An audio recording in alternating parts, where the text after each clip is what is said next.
कुछ चेंजेज हुए हैं जिनमें दर्शन शास्त्र है, हिंदी है, उर्दू है, कुछ नए सिलेबस में नाम शामिल हुए हैं। सौभाग्य की बात यह है कि मुख्यमंत्री योगी आदित्यनाथ को भी पढ़ेंगे, बाबा रामदेव को भी पढ़ेंगे। क्या क्या चेंजेस हुए हैं, थोड़ा सा बता दीजिए। कि जो चेंजेस अभी बोर्ड ऑफ स्टडीज़ कर रही हैं वो अभी परिवर्तित होकर हमारे पास आए नहीं हैं। दूसरी बात यह है कि जो भी वो परिवर्तन कर रहे हैं वहाँ पर विषय विशेषज्ञ भी बैठे हैं और हमारे स्थानीय जितने लोग होते हैं इस विश्वविद्यालय के 3 वरिष्ठ शिक्षक वो भी हैं, संकाय अध्यक्ष हैं, कन्वीनर हैं और एक प्रिंसिपल भी शामिल हैं। काफ़ी लोगों के रहने पर ये बन रहा है और इसमें जो शासन द्वारा भेजा गया पाठ्यक्रम है उसमें 30% से अधिक कोई संशोधन नहीं किया जा रहा कहीं पर भी। उस संशोधन के तहत हो सकता है कि कुछ लोगों ने स्थानीय रूप से कुछ को माना होगा कि इनको भी शामिल करना है, तो ऐसा कुछ हुआ होगा जो आ जाएगा। जो हाइलाइट्स प्रोसीडिंग्स आएंगी उन प्रोसीडिंग्स को सभी लोग देखेंगे। मैम, जो शासन की तरफ से सिलेबस आया है उसमें तो योगी जी भी हैं, बाबा रामदेव, जगदीश वासुदेव अगर जी शासन हैं। की तरफ से आया है तो अंगीकृत करना हमारे लिए आवश्यक है, वो तो हमें अंगीकृत करना होगा। या हमारा कोई और इसमें विकल्प हो कि हम इसको हटाकर कुछ और पढ़ना चाहते हैं जो हमारे लिए ज़्यादा संगत है, सुसंगत है, तो हम वो पढ़ सकते हैं। तो ये तो इतनी स्वतंत्रता तो दी गई है, ऐसा नहीं है कि हम लोग को ये स्वतंत्रता नहीं दी गई। हिंदी के कुछ साहित्यकार, लेखक वगैरह कुछ ऐसे कुछ जोड़े बेचैन जी गए को जोड़ा है करके बता रहे थे, वो तो लोहानी जी ने ही बताया था, तो इतना मुझे इसलिए मालूम है, बाकी सबका पता नहीं है, हैं। उर्दू में भी मैम कोई है आपको? मुझे पता नहीं। सर, ये जानना चाहेंगे पाठ्यक्रम में कुछ बदलाव हुए हैं, क्या क्या बदलाव हुए, क्या क्या पाठ्यक्रम में जोड़ा गया है इस सिलेबस को, ऐसा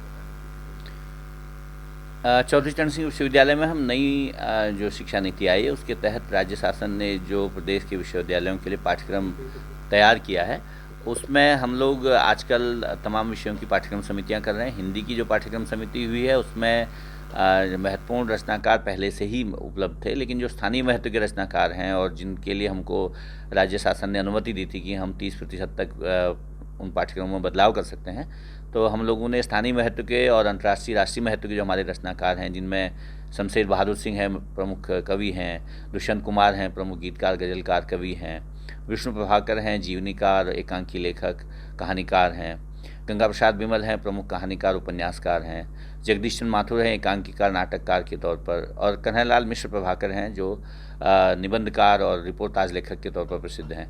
इसी तरह से गीतों में हमारे लिए शकील बदायूनी और संतोष आनंद हमारे 2 महत्वपूर्ण गीतकार इधर से हैं जिनको राष्ट्रीय देशभक्ति के गीतों के लिए जाना जाता है। तो ऐसे गीतों को लिया गया है पाठ्यक्रम में, या ऐसी कविताओं को, कहानियों को जो हमारे क्षेत्र के महत्व की हैं। सर, इससे ये जितने भी आपने बताया राष्ट्रीय गीत की बात है और अच्छे लेखक भी हैं सारे, तो क्या मकसद क्या है, बच्चों को क्या मैसेज पहुँचा और आने वाली पीढ़ियों के लिए क्या फर्क रहेगा?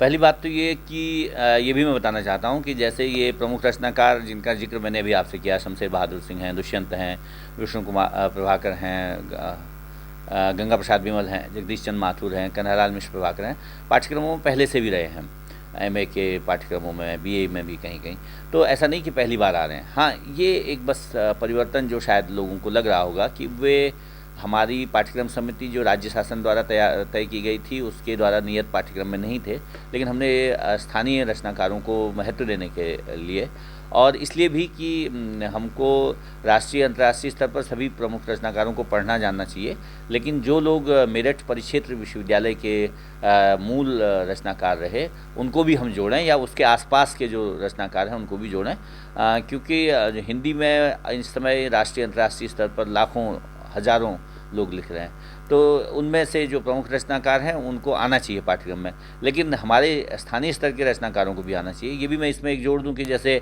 हमारी स्थानीय बोली है कौरवी, उसको भी पाठ्यक्रम में शामिल किया गया, तो उसके भी रचनाकारों को हम पढ़ा रहे हैं। तो ये एक तरह से उत्तर प्रदेश के प्रतिनिधि रचनाकारों को रचना में शामिल करने जैसा है। अन्य भाषाओं के पाठ्यक्रम में भी बदलाव?